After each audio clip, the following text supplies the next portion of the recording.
السلام علیکم دوستانو. ځینې دوستان له دې ستونزې سره مخ وي چې د موبایل سټوریج یې د هغه عکسونو او ویډیوګانو له امله ډک وي چې په خپله ګیلرۍ کې نه وي خوندي کړي، خو د واتساپ د ګروپونو او چاټونو څخه په اتومات ډول ډاونلوډ او ګیلرۍ ته انتقال شوي وي. د دې ستونزې د حل لپاره واتساپ باندې کلیک کوم، بیا راځم په یو ګروپ باندې کلیک کوم، په دې ګروپ باندې کلیک کوم چې دغه شامل یم، بیا په دغه تصویر باندې کلیک کوم،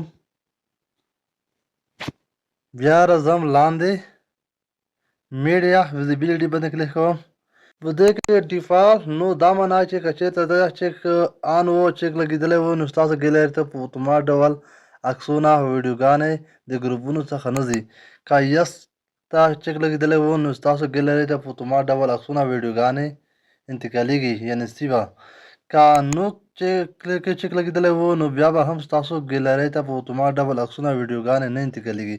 نو تاسو یا نو کې چیک ولګوئ یا ډیفالټ نو یا دا کې ولګوئ، بیا یې اوکې کړئ نو ستاسو ګیلرۍ ته به په اتومات ډول عکسونه ویډیوګانې نه انتقالېږي. که ویډیو درته ګټوره وه نو لایک یې کړئ، تبصره یا کمنټ وکړئ او سبسکرایب هم هېر نه کړئ.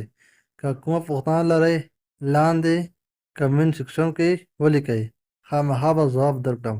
تر بلې ویډیو پورې په خیر.